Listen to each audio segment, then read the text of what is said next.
Every day, the man would buy a plane ticket. But he never actually boarded a flight. He would just sit anxiously in the lobby, staring at the TV. Until one day he saw the host suddenly collapse. And everyone else fall to the ground as well. The man grew tense the moment he saw this. Paul quickly got up and left. He looked around the boarding gate. Then he seemed to sense something. He rushed over to a security guard, knocked him to the ground, and snatched the guard's gun. He then charged recklessly into the crowd. Everyone thought he was a terrorist, and instantly screamed and backed away in fear. But Paul didn't hurt anyone.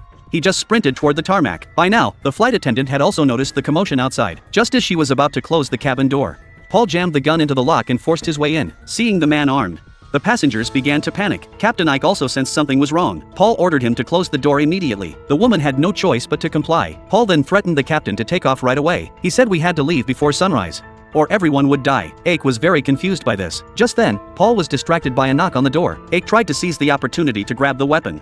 But not only did he fail, his palm was also shot through by an accidental discharge. Paul paid no attention to Ike's injury, and still demanded an immediate takeoff. But Ike couldn't operate the plane with just one hand, and the co-pilot hadn't arrived yet. Paul had no choice but to return to the cabin, and ask the passengers if anyone knew how to fly a plane. At that moment, Lena said she could fly a helicopter. Paul had no choice but to take her to the cockpit. The plane began to move. When the co-pilot, who had just finished evacuating the passengers, noticed this, he immediately panicked. But Paul wouldn't let the captain stop. Yak could only call the control tower to request takeoff, but received no response. It turned out the bullet had damaged the communication equipment, but Paul didn't care about any of that. Ike had no choice but to do as the man said. Lena opened the throttle and took off. As the plane left the ground, Paul ordered Ike to fly straight west, because that was the direction the sun was setting. Once the flight had stabilized, Ike asked him why he had said that sunrise would mean death. Paul explained that he was a major in the NATO army. He had overheard a secret meeting among the organization's high-ranking officials, where they said the sun had mutated. Any living thing exposed to its rays would die. Hiding inside buildings would be of no use. Paul had been somewhat skeptical,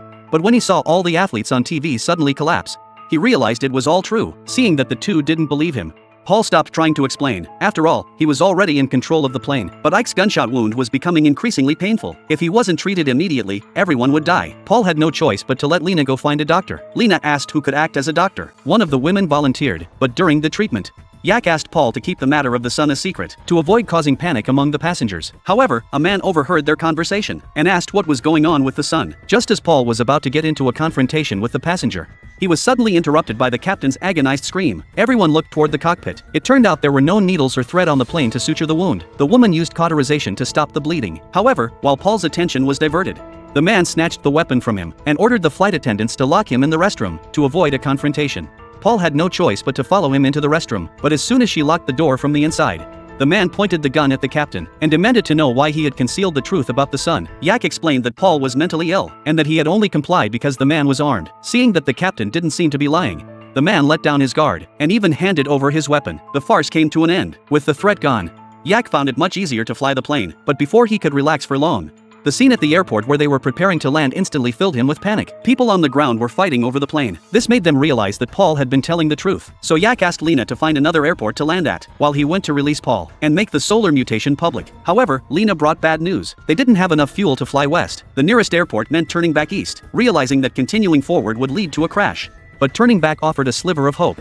Ek decisively chose the latter. Paul tried to stop him, but Ek told him to shut up, warning him not to interfere with his piloting. However, just as the plane was about to land, the engines suddenly failed. The plane lost balance and began to shake violently. In this moment of crisis, the captain made a stunning decision. He ordered Lena to shut down all engines and switch to a gliding landing. He then instructed the passengers to brace for impact. The plane began approaching the runway. Fortunately, it touched down smoothly, but because the runway was too short, the plane couldn't stop in time. It was about to crash into a warehouse. Lena slammed on the brakes and pulled the emergency brake, and finally managed to stop the plane just 3 meters from the obstacle.